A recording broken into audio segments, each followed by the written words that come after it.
If you have a good eye, you might be thinking, wait, the thumbnail looked like you're at Tsukuba Circuit. Well, I was. I've covered this event on the channel before.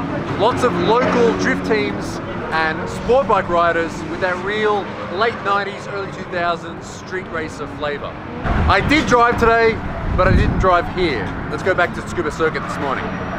All right, so first session out, and as usual, I'm just gonna take it easy. Get used to the car, get used to the track without too much commentary.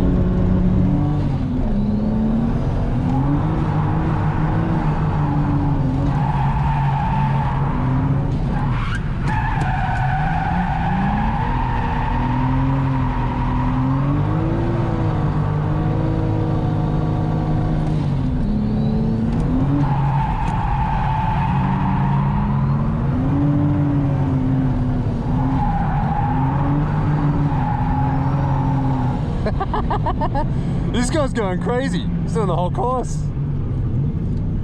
Okay, I gotta go back in and attach my GoPro to the cage because they don't allow them on the helmet here. When I was driving out, one of the staff members sort of did a double take and said, oh, you can't really have a camera on your helmet, you know, if you hit something, and you know, your helmet needs to be clean. So, but he was very nice and he let me go out. I promised him I would install it on the roll cage for the next session, so that's what I'm going to do. Didn't really do a big clean link of the front straight, but I didn't point it out when I was driving, obviously, but there's a big wet patch right next to the wall. So if you go out towards the wall, all of a sudden you lose all grip. I don't know, you might have been able to see it on the video. That's not an uncommon thing, and I was on the lookout for it because, how long ago was it? Several years ago, I was drifting at Honjo Circuit and ran too wide, hit a wet patch because it had been raining, and took out a couple of the foam barriers on the side of the track, and I had to pay for those, and it cost me like $220 or something like that. So obviously this is Scuba Circuit and it's a concrete wall, so there's not going to be any fines, but repairing the car would be bad enough. Yep, these are gone.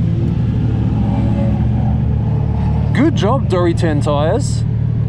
You've lasted like 4 track days. These are not the best grip, but pretty good value for money, I gotta say. All right, second session, you gotta be on the roll cage today.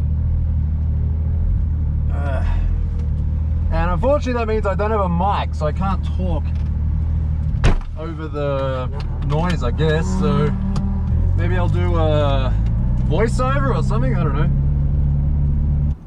All right, next let's talk through a drift lap here at Scuba Circuit. So this is the final hairpin down the end of the back straight. Full throttle here just because it's fun to do. Quick hazard lights there to thank the car overtook. 4th gear. Now here's the main sweeper coming onto the front straight. So the entry here is about 145 kilometers an hour, I think I was doing. It's using the power to slide around here in 4th gear. Keeping a fairly shallow line, like I said before, just wanting to keep the whole day incident free, not going for the big Sanpatsu just yet. And also going into this part fairly shallow too. Normally you'd go out a lot wider through this first corner. Now, this is the most fun part of the track here. Straighten up into 3rd gear. Full throttle all the way through here, through this chicane, flick back, and then flick in hard into this hairpin. It's fairly heavily banked, so you can go in very fast and get on the accelerator very early. A lot of fun there. Just straighten out, quick 3rd gear, drift under the Dunlop bridge, and then use the rest of this part of the track to cool down. Now for this next lap, when I came onto the back straight, I saw a Panda A86 kind of slowing down and waiting for me. Now this is the guy who actually runs the track day, Mr. Igeta. This is his personal car. It's an almost completely original, mint-looking A86 Panda. Now, I suddenly realized at this point, oh wait, he's slowing down for me because he wants to drive in front of me because he knows I'm filming. So I was kind of hesitant to get too close, just in case there was any sort of accident. His car is probably more expensive than mine at this point. It's been on the videos before. It's very beautiful, but I decided right about here, need to get a little bit closer, go for the initial D-style shot. And he says this car is all stock. I don't know if I believe him or not, but Mr. Igete is a very skilled driver. He actually has a pink-colored Porsche that he drifts as well. You can sort of see I'm handbrake in there. Just want to keep a bit of distance. Don't want to get too close to him. But still, though, a lot of fun to drive with the 86. Alright, so for this next lap, let's just watch a raw lap.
Because we started so early and only had 3 sessions, our track time was over by about 10 AM. Now, it's common at Scuba Circuit for multiple events to run on the same day, and directly after us was this group of minis. If you go to Scuba Circuit on any random weekend day, there's a good chance you'll see a mix of stuff like this. Now, I admit I know absolutely nothing about minis, but it was fun to see a combination of cars with Japanese-style liveries as well as Union Jacks and roundels. So that was my day finished at Scuba, and I'm hoping that by the time a bigger track day that runs drifting like the Idlers events comes around, that I'll be able to hang with the other big Toyota sedans in front of a bigger crowd. Now, since I was already out and in the car mood, I thought I'd drive down to Mobara Circuit to catch the second half of the Baridori Tengoku event.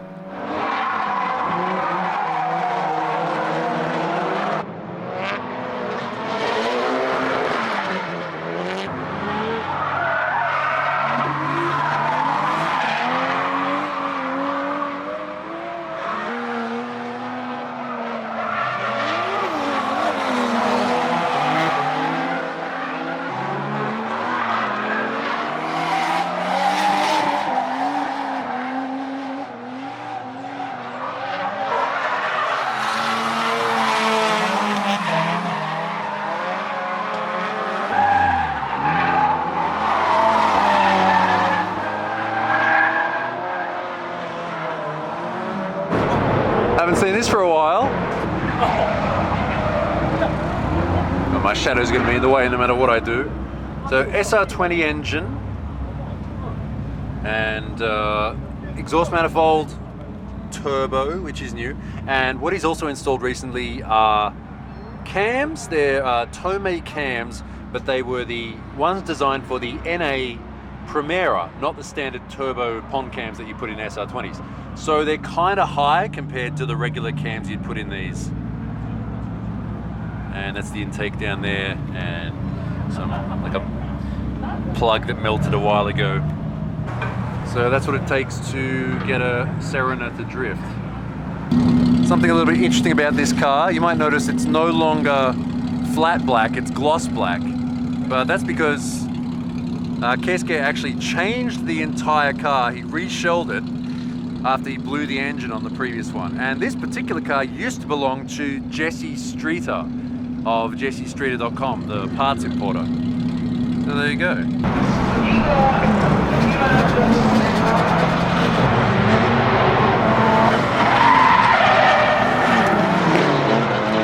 I want to show you the new radiator that we installed.